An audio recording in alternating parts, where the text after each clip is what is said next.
thewellnesscouch.com, streaming wellness into your lives. This is Up for a Chat with Cyndi O'Meara, Carren Smith, and Kim Morrison.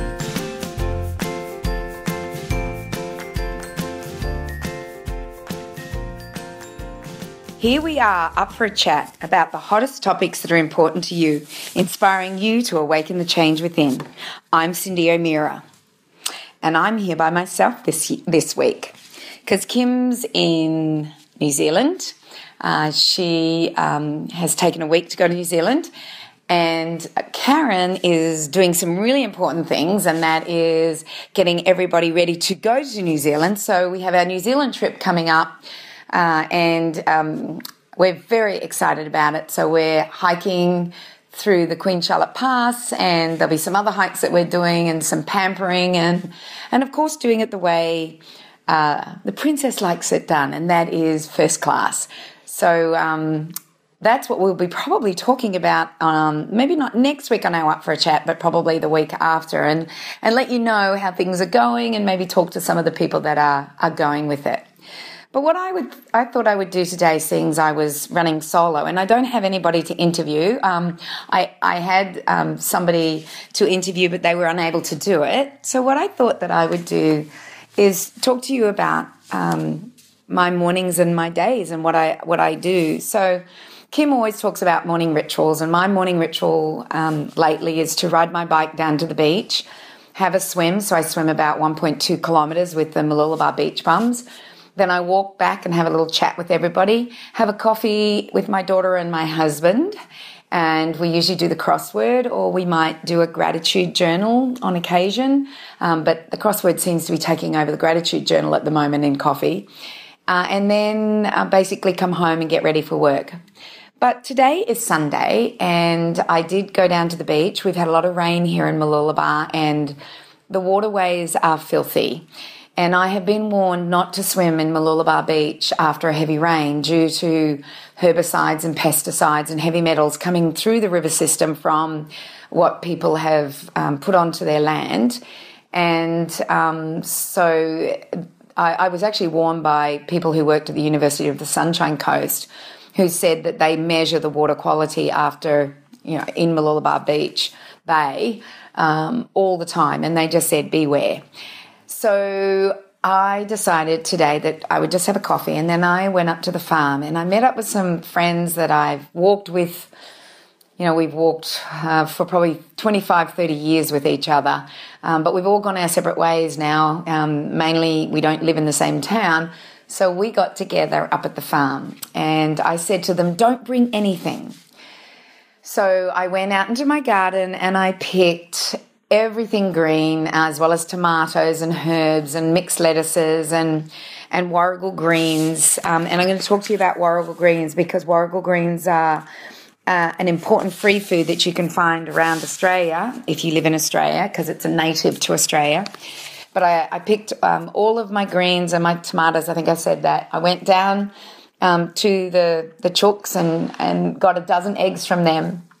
And then I made and I fried up some onions and some garlic. I laid that down on a dish, like a platter for the oven. I then had steamed my warrigal greens, and the way I steam my warrigal greens is I just put them in a colander and then pour boiling water over them, because they just need a little bit of time to have heat on them to get rid of any oxalates that are in them. So what's an oxalate? An oxalate will bind with minerals. So if you eat it, you don't get the minerals. So what I do is I just put that hot water on it and make sure that they're wilted, just a couple of seconds, and that releases all their minerals. So I laid that on top of that. And then I bought some prosciutto from Aldi, and I buy it from Aldi because it is the only cured meat that I can find that has just pork and just salt, and it's Parma. So I think it's $4.95 for 100 grams. So you're paying $49 a kilo for it, but it's the only one I know. And so I laid down on top of the wilted greens that beautiful Parma prosciutto, and then put my salt and pepper on there, and then I did a dozen eggs, poured that over the top with a few herbs, and then threw it in the oven for I think 15-20 minutes. Then I made a salad of all the beautiful greens, and I love nasturtiums at the moment, so I coloured it with nasturtiums and tomatoes, and I had a bit of red pepper and cucumber that I put in my mixed green salad. But the most important thing I did was I made a heap of condiments. So I made a pesto, and I made that with warrigal greens and my inchi oil, salt, pepper, apple cider vinegar, as well as, what else did I put in there? Salt and pepper. And nuts. I put some nuts in there. Now, I'm not growing them on my farm yet. I had to bring those nuts up. And, of course, the inchi is, I do import that from South America, so I'm not growing that on the farm. But we are growing olive trees, so you never know. I might get some expressed olive oil. So I made a warrigal greens pesto. Then I made a mayonnaise, and I made that. I went down to my lemon tree. I had some lemons, and I had more eggs that I used for that, my inchi oil, salt, pepper, and all my fresh herbs. So it was a bit of an aioli. So I had that. Tania had made up a relish with tomatoes from the garden. And what else did I make up? I think they were the 3 condiments that I made up. And so we had a beautiful egg and warrigal green with cured meat omelette, I guess you could call it, or a quiche with no flour, and a beautiful salad with condiments. And that was our wonderful lunch, as well as walking. And there's something beautiful about having food that you have produced, or you haven't really produced, you planted the seeds, and Mother Nature has produced it, and we've had beautiful rains here on the Sunshine Coast and beautiful humidity, and so our lettuces and everything are growing at an unprecedented rate. It's quite amazing. But there's something about that. And the farm, for me, my 60-acre farm at the back of the hinterland of the Sunshine Coast, just west of Mullaney in a little community called Reeseville, has been a dream of mine for a long, long time. I remember when I first started thinking about it, I was camping and hiking through the Colorado Rockies. So I had done a year at the University of Colorado, and that's where I learned anthropology. And I had joined the hiking club, and I did many hikes through national parks in Utah and Colorado and Arizona. And I really got into hiking. Hiking became almost an obsession with me. And I had learnt from a girl that I used to have lunch with at the University of Colorado. I learnt about this thing called Outward Bound. And she told me all about it. She said it was the most amazing thing she'd ever done. And she did a month with Outward Bound. So after I'd finished my year of university and the summer was coming, or after the summer, I worked all summer to make money for it. I then, in September and October, so I did for 2 months, I travelled to a little town called Cresta Butte in the Colorado Rockies. And then from there we hiked into a place called Goa, which was a research station that had been abandoned, and there were some huts and shacks in there, and that was our base for 2 months. And we travelled via hiking through uncharted territories. These are the days when you never saw anybody in the Colorado Rockies. It was amazing. We didn't have GPS, so we used maps and we used compasses, and that's how we found our way around. And often we didn't have trails. We weren't on trails. We would be up slopes that were just rocks and have to find our way to certain destinations. And it was quite amazing, that 2 months there. And I did 3 days of solo where I was put into a region, and this time we had moved to Utah at this point, and I was put into a region, and I can't even remember, it was Zion National Park, if I remember right, and I had to be there for 3 days with a sleeping bag and a water bottle, and that's basically all I had. And to be alone for 3 days and not speak and not have anything to do, I couldn't hike far because they give you a certain region to be in. It was interesting. I actually snuck in a needle and thread, and so I would make jewellery from all the seeds. I guess I I just figured things out for that 3 days of what to do. And I also, at night, you know, you were alone at night and you'd hear coyote, you'd hear, you knew there were snakes around. And I remember being under the stars, and at one time I got a great fear. And I learnt to handle my fear in that there was no one there to help me or to protect me, and I had to figure out how to stop that fear. And it was the knowledge of, you are the only person out here, there is nothing you can do, and there's no point in having fear, and you should, and I calmed that down through breathing and just looking at the night sky and realising the absolute enormity of where I was and what I was doing. So that was doing Outward Bound. It was an amazing time. But it was on that 3-day that I decided that I loved being in nature and that I wanted my own little farm with a garden. Now, this was 1980. I don't know if it was 1981 or 1980. I think it must have been 81. And this is what I wanted to do. And my parents owned 13 acres in Bendigo, and I thought, I'll go live on that 13 acres in the little hut out there, and I'll create a veggie garden. But once I got home, I wanted to get back to university, and I never ended up doing it. And I remember being halfway through university and being very frustrated with university and with what I was learning in nutrition. And it wasn't what I had been taught at the University of Colorado with cultural anthropology and how we ate foods and how we survived as a result of our culture and tradition.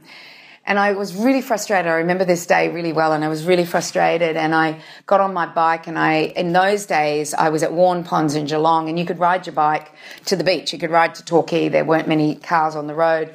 And I rode my bike towards Torquay, found a secluded beach, and I remember just sitting on the beach thinking, what am I going to do?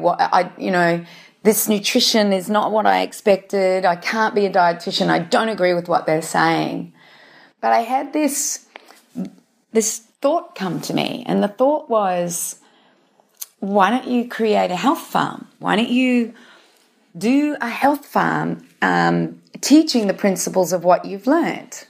So that was my dream, and it was called the Tevol Health Farm. And I got Tevol because my maiden name was Lovett, and it was Lovett spelt backwards. So it was Tevol, Tevol Health Farm. And I always remember that day.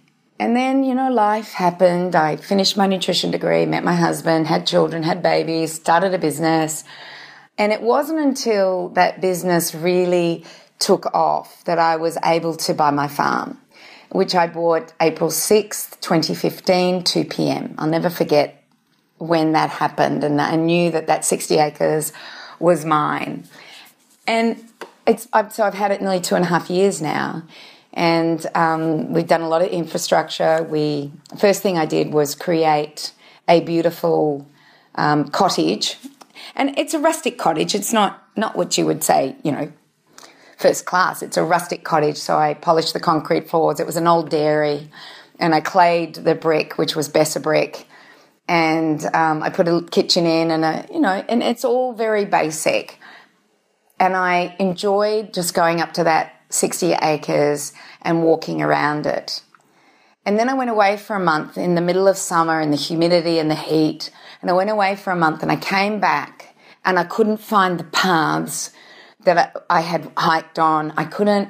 It had been overgrown. It had become Jurassic Park overnight, in that month. And I thought that I'd made a mistake. I thought, I've made a mistake. I should never have done 60 acres. It's too much.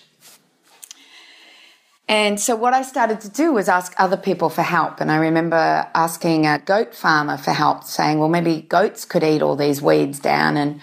But he was a goat farmer that believed in Roundup and glyphosate, which I wanted an organic farm. I didn't want to be spraying something that was killing our gut microbiome and had some really nasty things about it.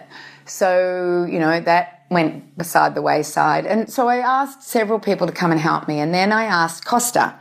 And for the Australians in the audience, you will know who Costa is. Costa is a famous gardener here in Australia.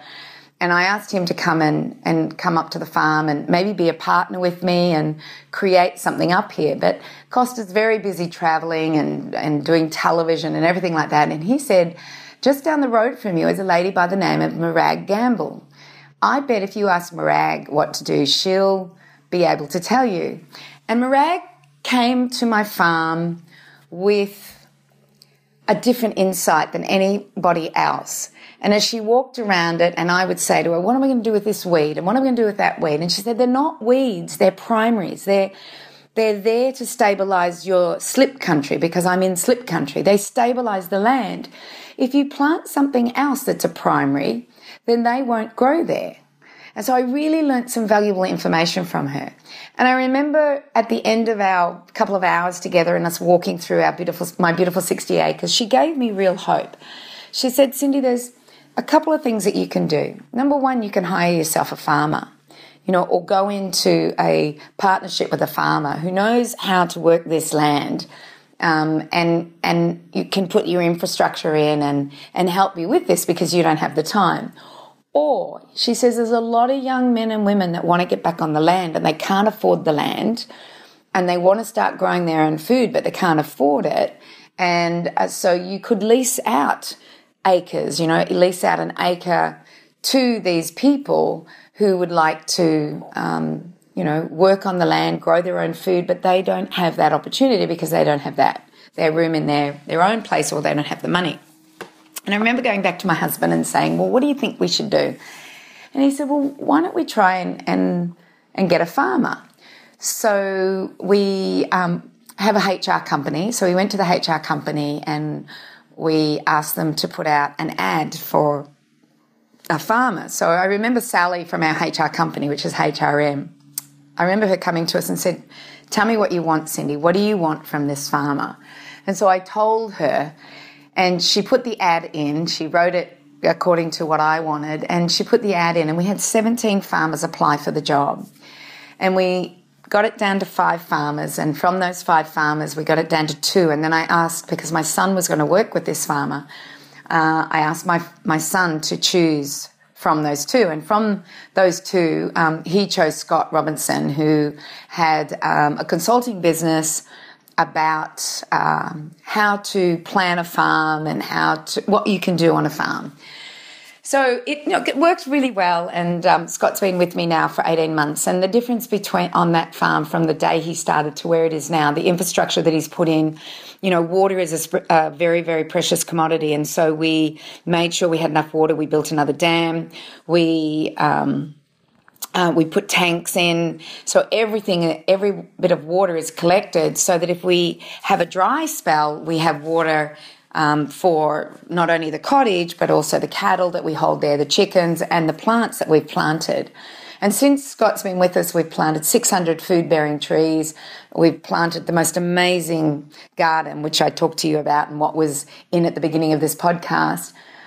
We've got the cows there that fertilise the land, and they drop their poo and they eat the grass, and then the chickens come through and they scatter the poo and they eat up all the parasites from the poo so that we don't have parasites, and we don't have a problem with parasites because where we are in Reeseville, it's a breeding ground for parasites because it's green and lush and wet and everything grows there. It's and the really good thing about on the Sunshine Coast, and especially for people who are listening that live in America and you live in a very short growing time frame because you might live in Iowa or in the northern parts of the USA where, there's snow on the ground and it's cold and you can't grow in those periods. We have a 12-month growing season.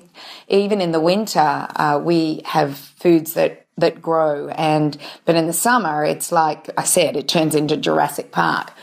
So Scott has really done the infrastructure with water. We do permaculture with our plants. We do holistic farming with our animals.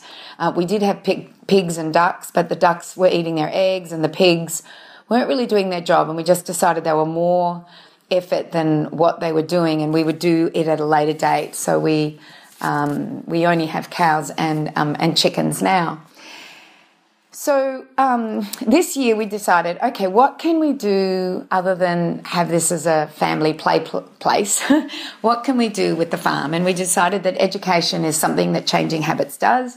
And so we decided to create some education days. And we opened up the farm for an open day for my education students back in February. And I couldn't believe how many of my students showed up from the Functional Nutrition Academy to see what we were doing on the farm, and everybody loved what we were doing. So just this month, we decided we would do an open day for the farm, and we opened it up for an open day, but an education day more than an open day. And we put it out to my community, and we said 50 was all we could do, and within 24 hours we had sold 50 tickets. So we decided the following Saturday we would do the same thing. And I think we had 47 people come to that. And we had people come from Tasmania, Northern Queensland, Western Queensland. People came from far and wide to see what we were doing on our farm. And remember, we've only just started. My dream for this in 5 years, when we have our trees producing, is to have a farm to gate, to have maybe a cafe up there and a coffee shop where people can come and learn about the farm and buy food from us, because it's local organic food is what is what we are doing, and seasonal.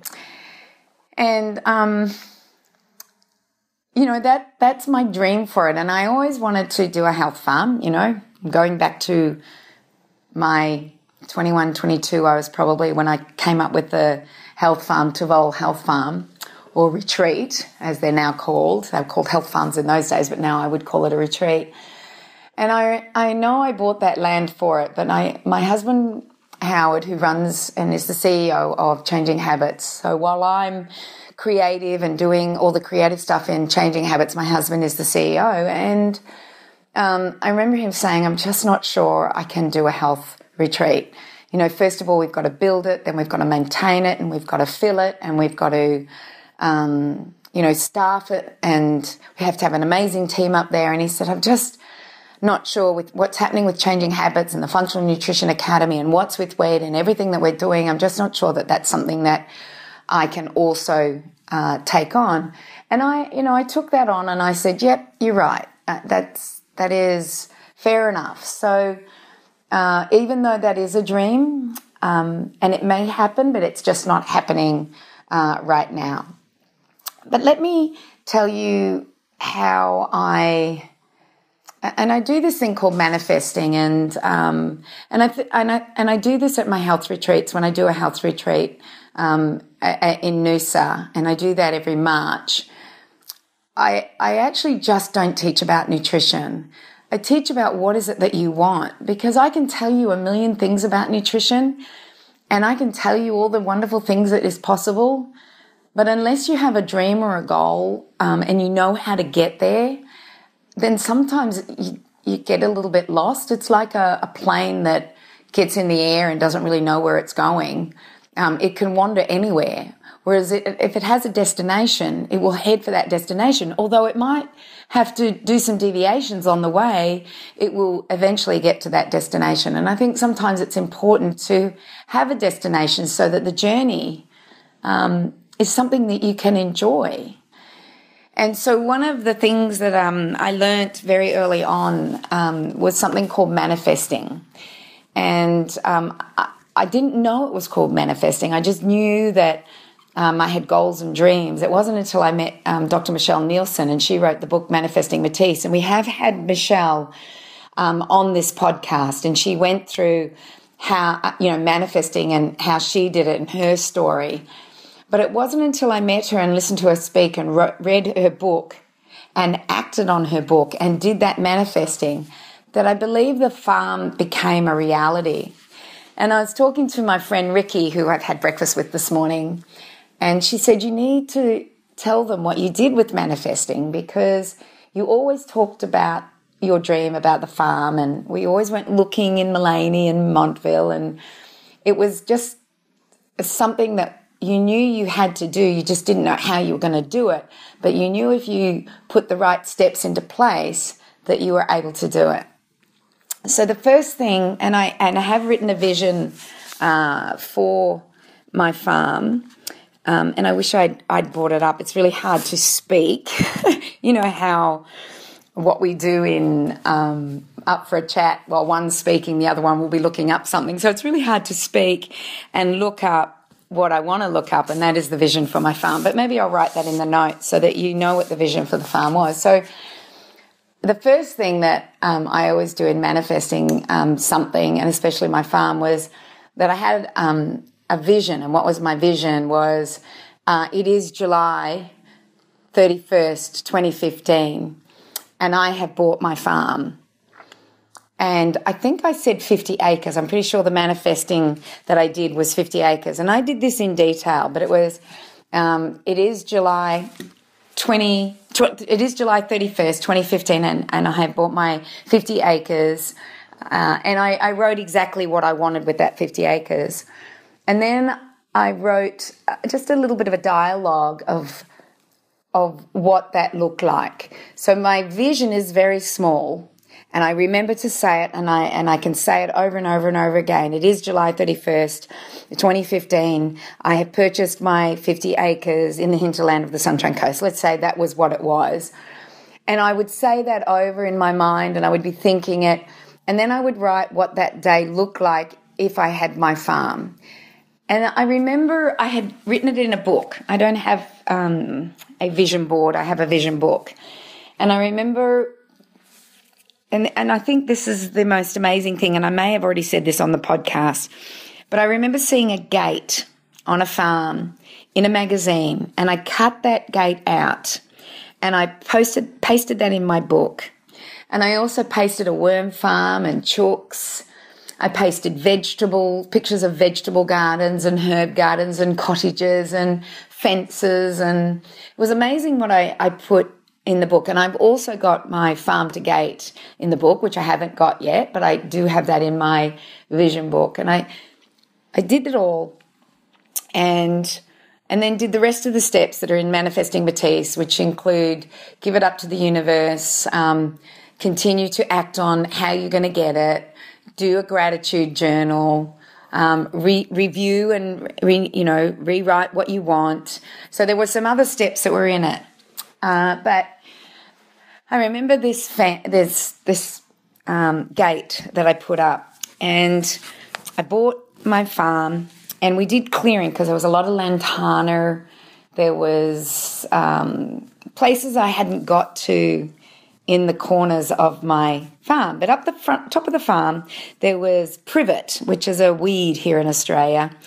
And the privet was holding ticks, which were getting on our cattle, and therefore it wasn't good for having organic cattle. So we decided we needed to cut the privet down. And in between all the privet at the top of the farm, there was an old gate. And I looked at that gate, and I went back to my book, and I looked at the picture of the gate in the book, and they were identical. And I just went, this is what manifesting can do. This is the power of having a vision and a goal, and acting on that vision and goal, even putting pictures out of what you want, and just working towards that. And that's how I did that. And the importance of the farm is not only for my family, but the importance of the farm is also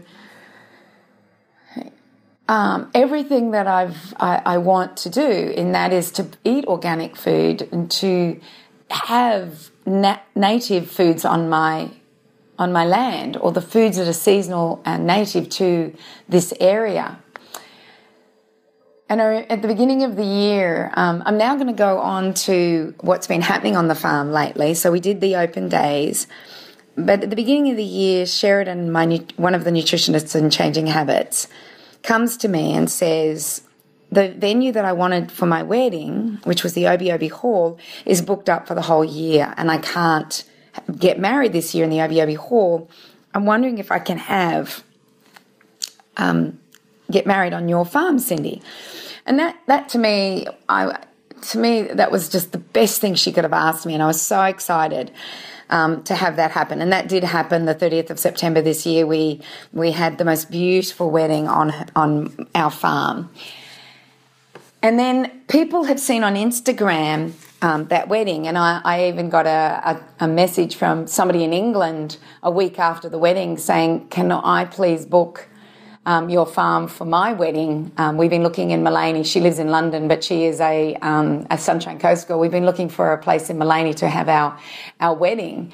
So, these things started to happen. And then just last week, we were contacted by a group that create a a farm to table gestational meal with Dale Chapman, who is a Aboriginal chef, and she only uses native foods, and she uses them from the farm that she's on. So they've asked to do an event on the 9th of December this year on our farm. And so all these things that are enabling the farm to continue are happening, and it's very, very exciting. So what else I want to talk to you about is basically a philosophy that I've lived by a lot of my life. And not only is it a philosophy, but it's I guess a rudder to steer my life with. And it's also the philosophy around my Functional Nutrition Academy program that I do. It's also a philosophy that we try and live by as much as we can in this life. And it was really funny. I drive an electric car, by the way, but I'm driving my husband's car at the moment, which is a diesel car. And I pulled up to a petrol station to fill it up with diesel, and I went into the petrol station to pay for it. And the guy asks me if I'd like 2 chocolate bars. So there might have been cherry ripes or, just normal chocolate bars. And he said that I could have them for free, that it was part of the petrol. I said, oh, don't worry, I don't eat those things. He said, well, how about that bottle of water? I said, sorry, I don't use plastic water bottles. I have my own water bottle and I fill that up. And I felt like a hypocrite, because here I had filled up a car with diesel, and then I said I don't eat chocolate and I don't buy plastic water bottles. So that what I'm trying to say here is I can't live my philosophy 100% and live in a modern world. It's just impossible. But I try my best. I really, really try my best in trying to live in this modern world and do the best that I can. And we can't do any better than what we can. And so this philosophy that I live by is the philosophy of vitalism, where we look at the holistic nature of everything. And I do this, and let's just talk about it with health. And I know that you all know what is happening out there in our world. Our world is not well, both the planet itself, but the human beings are getting sicker and sicker, and our children are bearing the very brunt of this. And I was listening to this doctor recently who has been a doctor for over 30 years, and she said when she went through medical school, she didn't hear of celiac disease. It was just kind of a thing that they went, oh, well, this tells you a little bit. The autoimmune diseases were not what they are today. We didn't see autism as a big thing. Now, this is just 30 years ago. She said what we were looking at was heart disease, maybe diabetes and cancer and, things like that.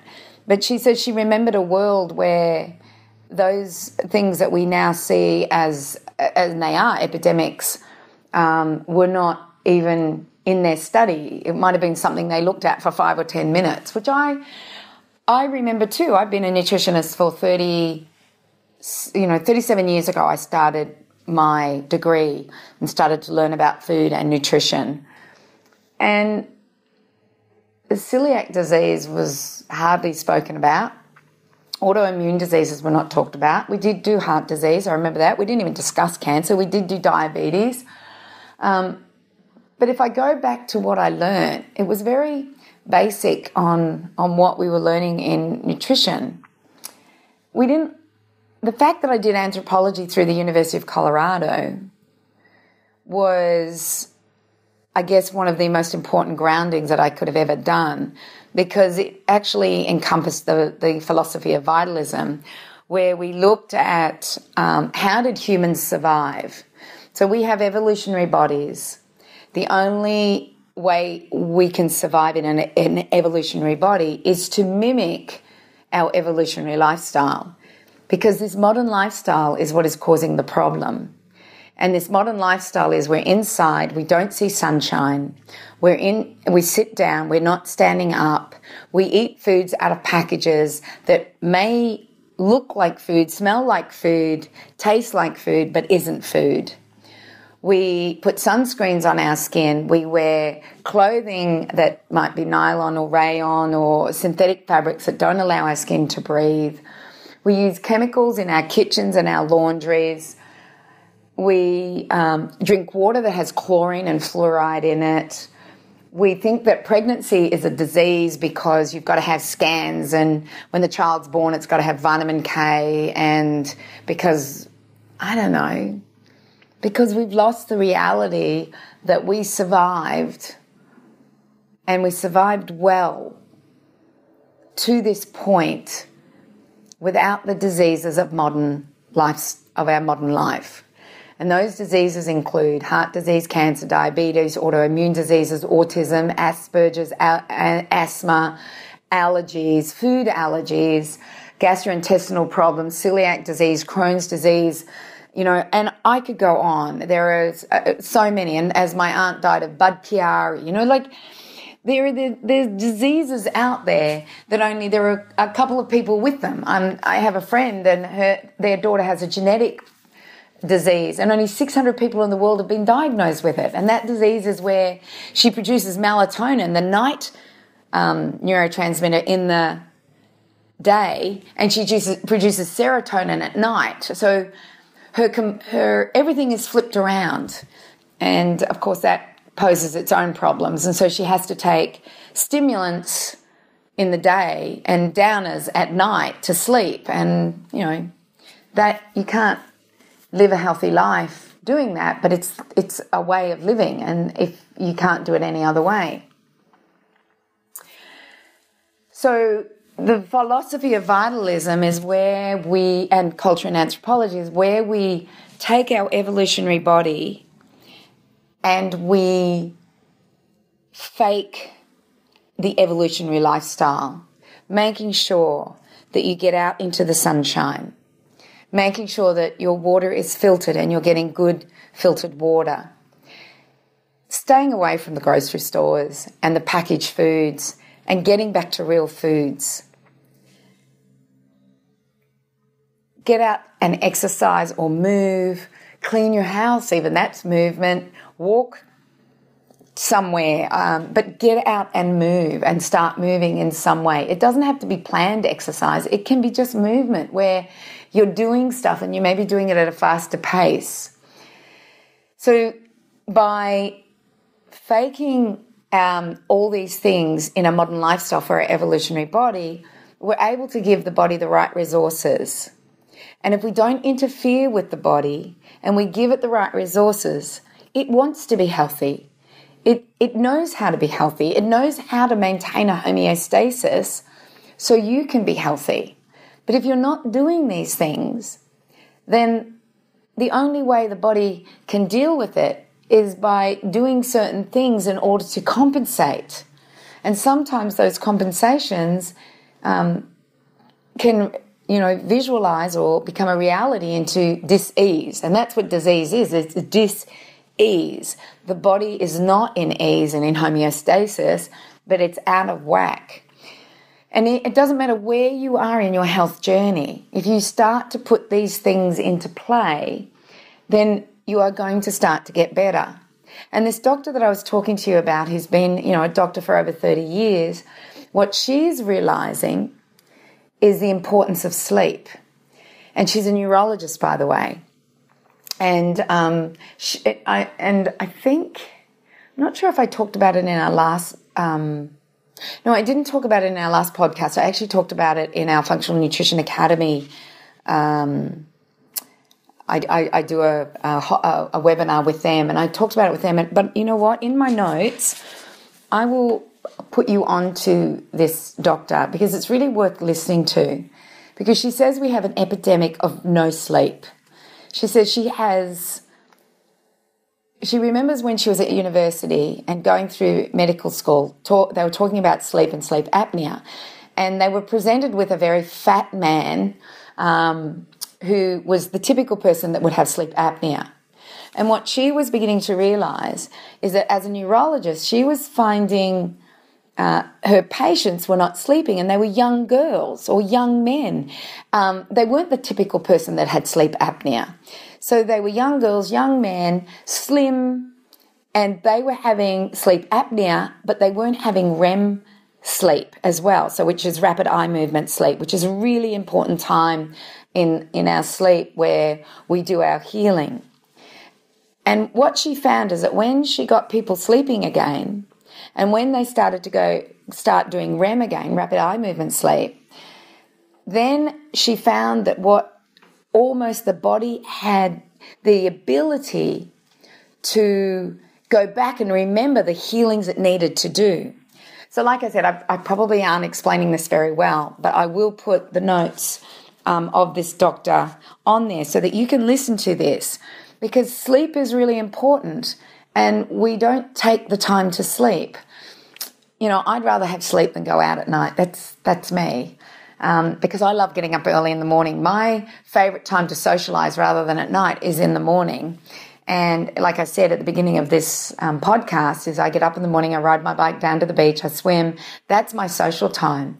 That's when I get to really enjoy the people that I've met down the beach, the Malulabar Beach Bums people.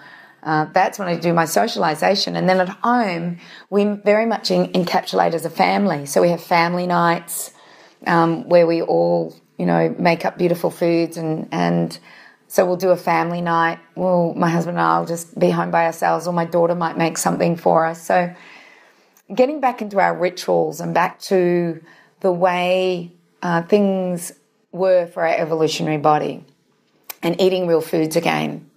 I was asked yesterday to do a 10, 15-minute presentation to a group of young people who had lost one of their friends to suicide. Beautiful young girl. Just at the prime of her life, but obviously felt that things were not worth living for. And she had tried to commit suicide once and she didn't succeed, and then she succeeded on the second time. And I'm talking to these young people about mental illness, and I'm talking to the importance of not just looking at the head when there is a mental illness, but to look at the whole body. And that I talked to them about the fact that there was a neck, and a very thick neck at that actually connected their brain to their body, and that there was a flow of energy, information, foods, chemicals and resources that went between the body and the head. And that there was this connection that we're now learning between the blood, between the brain and the body, and the gut especially, and the importance of feeding the body the right foods, stop interfering with it so it can be healthy. And that's the gist of the philosophy of vitalism is feeding it the right resources, and that's not just food, that's everything that we've been talking about, and stop interfering with it. And what's interfering with it? Well, when you get sick, you take a Panadol because you can't handle the pain, or you don't want to have the fever, or you don't have time to be sick, or you don't want the mucus, or you have a headache, or whatever it might be, that you take that, or you take antibiotics. Yes, there are times that we need these things, don't get me wrong, but we are a pill-popping society.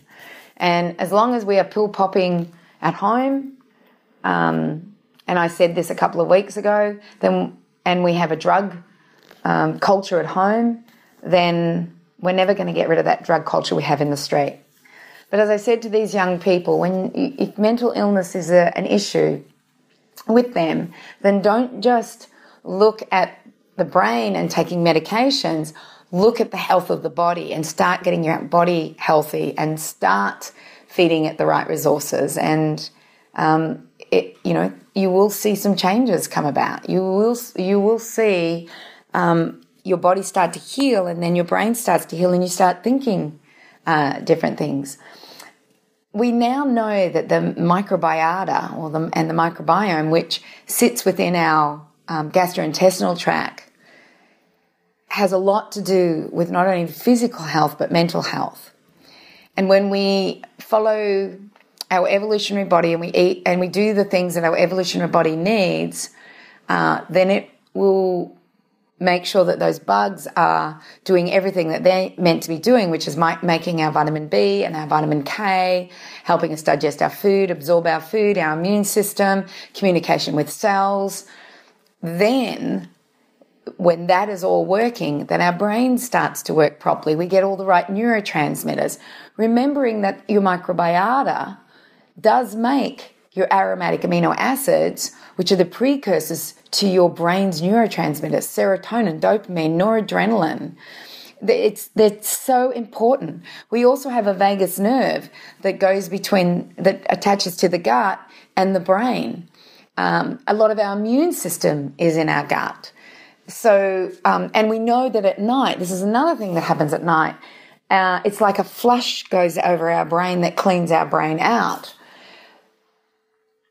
And I guess where I want to do now is, towards the end of the podcast, is kind of come full circle and go back to, well, what are your hopes and your dreams? How are you going to achieve them if you don't have the energy and the health to do it? I know it's not about going out and buying a 60-acre farm, but maybe you can grow some foods in your own backyard. Maybe you can scale it down and have it in pots on your veranda. I have a really good friend, her name's Kate, and Kate lives in an apartment with no green grass, no garden, nothing there.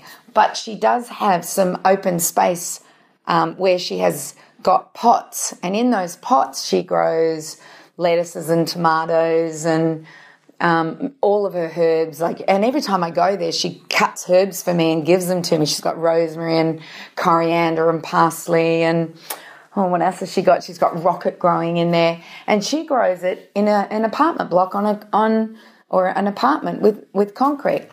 And going back to those foods and eating them on a daily basis helps us detoxify, helps us get rid of heavy metals. It's like taking my green powder, but in a fresh way and by taking them. So, and getting back into the sun, that's another way of getting back into the sun, and looking at your life and how can you bring that need for our evolutionary body to be doing evolutionary habits back into what you're doing. All right, so things that I want to summarize is manifesting. So I'll put in the show notes Manifesting Matisse by Dr. Michelle Nielsen, and I'll give you a link for that. I actually sell it on my website, so you will love that. I'll give you the link to that beautiful doctor that talks about sleep and the importance of sleep, which is very important for our evolutionary body, and the importance of REM. She also talks about vitamin D and pantothenic acid, which is vitamin B, and the importance of our bacteria to make our vitamin B. And of course, our body makes vitamin D for us, but we must have cholesterol for that. So she goes through all of that. She's fascinating, absolutely fascinating. I just loved her. I've probably listened to that podcast quite a few times. If you want any information on the farm, then just go to the Changing Habits website or ring the office, and you'll hear about events that are happening on the farm, especially if you're interested in going to the Farm to Plate event that's on the 9th of December at the Changing Habits farm. I'll make sure that we do events. That'll be on our event page probably. It's not there yet because we've only just said yes, so you're the first to hear all about it. What else did I say I would give you? Anyway, I'll re-listen to this and make sure that everything goes on the show notes.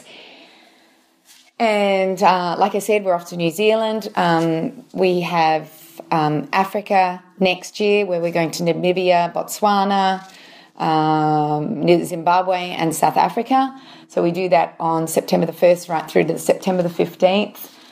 We still have 2 seats available. We had 2 people pull out, so we have 2 seats available on that one.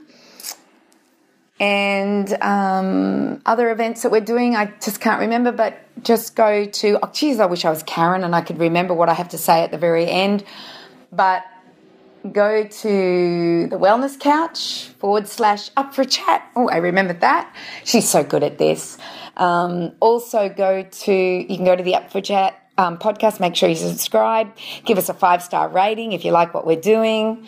Tell your friends if you, there's over 250 podcasts that we've done. That means 250 hours of listening to us. And we will be back next week with more on Up for a Chat, and the 3 of us will be chatting then. So it's over and out from the Up for a Chatters, especially me, Cyndi, and I look forward to seeing you. I think Carren says at this point, I look forward to seeing you on the ride. And bye for now. This has been a production of TheWellnessCouch.com. Check us out on Facebook and join in the conversation on Facebook.com/The Wellness Couch. Subscribe to each show on iTunes and check us out on Twitter. The Wellness Couch, streaming wellness into your lives. Whilst the Wellness Couch presenter endeavor to provide accurate and helpful information to their listeners, these podcasts cannot take into account individual circumstances and are not intended to be a substitute for health and medical advice from a qualified health professional. You should always seek the advice of a qualified health professional before acting on any of the information provided by any of the Wellness Couch podcasts.